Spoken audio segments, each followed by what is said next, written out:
Dhavaleswaram files అని తీశారు. పాపం ఎవరో నలుగురిని సస్పెండ్ చేశారు. నేను అడుగుతా ఉన్నా, అక్కడ ఏమున్నాయి?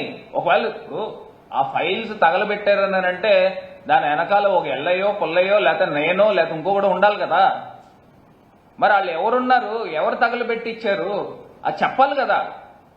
ఇప్పుడు ఏదో మంత్రులు వెళ్ళిపోతున్నారు అక్కడికి, ఏదో తీసుకొచ్చి వైఎస్ఆర్సీపీ ప్రభుత్వమే చేసింది, అక్కడ లెఫ్ట్ మెయిన్ కెనాల్కి సంబంధించి అక్కడ భూములు కొనిన దాంట్లో ఏవో అక్రమాలు పాల్పడి ఏముంటే బయట పెట్టండి.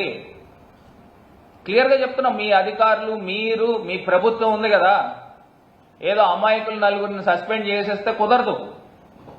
ఎవరున్నారు దీని వెనకాతల, ఏ భూములు కొన్నారు, ఆ భూములు ఏమేమి అక్రమాలు చేశారు అవన్నీ బయట పెట్టండి.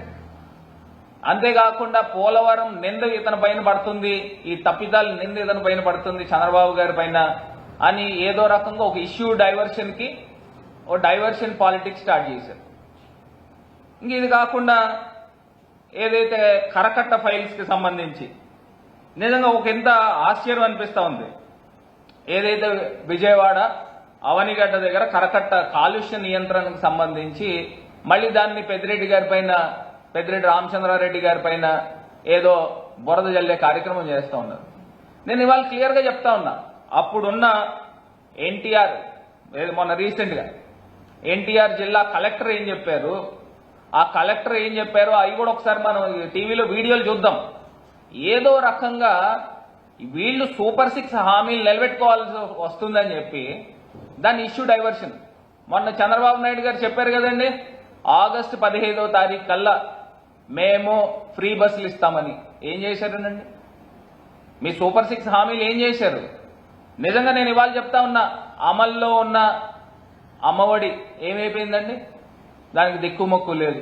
విద్యా దీవెన ఏమైపోయిందండి? దానికి అతిగతి లేదు. వసతి దీవెన, రైతు భరోసా, ఇట్లా ఇన్ని కార్యక్రమాలు అమల్లో జరుగుతూ ఉన్నాయి. మరి జగనన్న ప్రభుత్వం ఉండి ఉంటే మరి ఇవన్నీ అయ్యాయి కదా.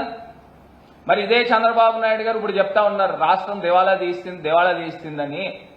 క్లియర్గా ఆ రోజు ముఖ్యమంత్రి గారు ప్రెస్ మీట్, మాజీ ముఖ్యమంత్రి గారు జగన్మోహన్ రెడ్డి గారు ప్రెస్ మీట్ పెట్టారు. ప్రెస్ మీట్లో డైరెక్ట్గా మొత్తం అన్ని చూపించారు. ఎఫ్ఆర్బిఎం పరిధిలో వచ్చిన మేము చేసిన అప్పులన్నీ 2014 నుంచి 19 దాకా చంద్రబాబు నాయుడు గారు చేసిన అప్పులన్నీ వివిధ కార్పొరేషన్లు అని చెప్తా ఉన్నారా, కార్పొరేషన్ ద్వారాగా కూడా మేము చేసిన అప్పులన్నీ అని క్లియర్గా చూపించారు. అది ఏకంగా బడ్జెట్లోనే ప్రవేశపెట్టారు కదా. ఇవన్నీ కూడా క్లియర్గా చూపించిన తర్వాత కూడా ఈయన చెప్తా ఉన్నాడు రాష్ట్రం అప్పుల పాలైపోయింది.